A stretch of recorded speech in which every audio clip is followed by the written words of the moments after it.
friends, இந்த வீடியோல உங்களுக்கு ரொம்பவே ஹெல்தியான ரெசிபீஸ் எல்லாமே இருக்கு.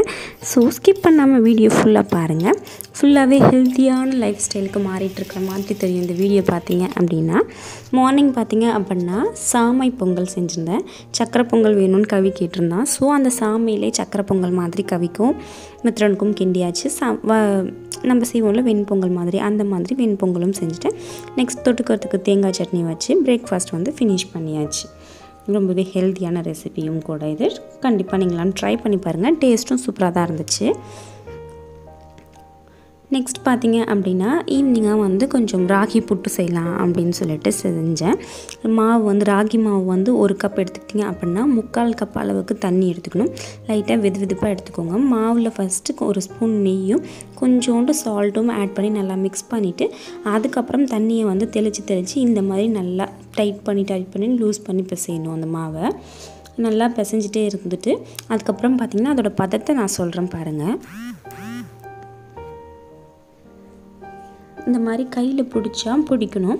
உதிர்த்து விட்ட உடனே உதிரணும். இந்த மாதிரி வந்துச்சு அப்படின்னா புட்டு பதத்துக்கு வந்துருச்சு மாவு அப்படிங்கிறது அர்த்தம். இந்த மாதிரி பிடிச்சிட்டு இது பண்ணி விட்ட உடனே விடுத்துடணும். இந்த மாதிரி ஃபுல்லாக இட்லி தட்டில் நீங்கள் இப்படி ரவுண்டாக கொட்டினாலும் சரி, இல்லைனா சுற்றி துணிக்குள்ளார கொட்டிட்டு அப்படியே பண்டில் பண்ணி எடுத்து வச்சிங்கனாலும் ஓகே தான். அப்படியே பண்டில் பண்ணி இப்படி எடுத்து வச்சுட்டு ஒரு மூடி போட்டு க்ளோஸ் பண்ணிவிட்டு ஒரு 10 to 15 மினிட்ஸ் நல்லா நம்ம வேக வச்சுக்கலாம். மாவு வெந்துருச்சா என்னென்னு பார்க்குறதுக்கு என்ன பதம்ன்றதையும் நான் சொல்கிறேன். அதுக்குள்ளார நம்ம தேங்காய் வந்து துருவி ரெடி பண்ணிக்கலாம். எனக்கு இருக்கிறதுலே பிடிக்காத வேலை இந்த தேங்காய் துருவுற வேலை. அது அந்த துருவியில் உட்காந்து துருவுறதுக்கும் அவ்வளோ கஷ்டமாக இருக்கும். வெங்காயம் எவ்வளோ உரிக்க சொன்னால் கூட உரிச்சிருவேன். இந்த மாதிரி ஃபஸ்ட்டு நான் தேங்காயை வந்து கத்தி வச்சு கீறிட்டு மேலே இருக்கிற தோலை வந்து சீவி எடுத்துகிட்டு மிக்சர் ஜாரில் போட்டு பல்ஸ் மோடு வச்சு எடுத்தேன்னா தேங்காய் வந்து தேங்காய் பூ துருவுற மாதிரியே வந்துடும். அதை அப்படியே மிக்சியில் சின்னதாக கட் பண்ணி போட்டுட்டு பல்ஸ் மோடு வச்சு எடுத்துக்கிறேன்.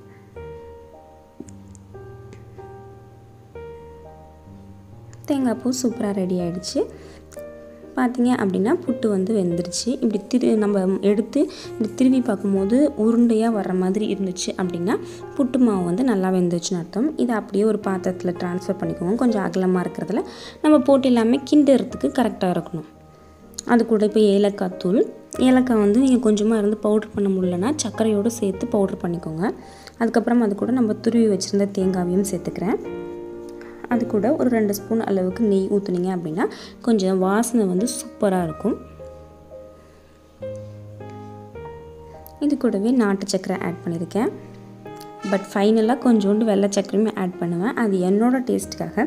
உங்களுக்கு எந்த டேஸ்ட் பிடிக்குதோ அதுக்கேற்ற மாதிரி ஆட் பண்ணிக்கோங்க.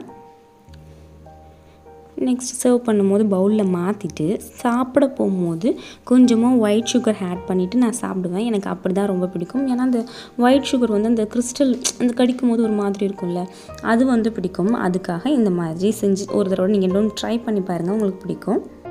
நைட் டின்னருக்கு பார்த்தீங்க அப்படின்னா சப்பாத்தி கூடவே வந்து கேப்சிகம் கொஞ்சம் நிறையா இருந்துச்சு.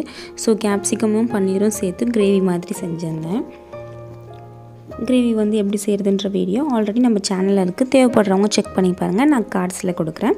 நம்ம சேனலை இப்போ தான் ஃபஸ்ட் டைம் பார்க்குறீங்கன்னா மறக்காமல் சப்ஸ்கிரைப் பண்ணி சப்போர்ட் பண்ணுங்கள். பாய், see you all, take care.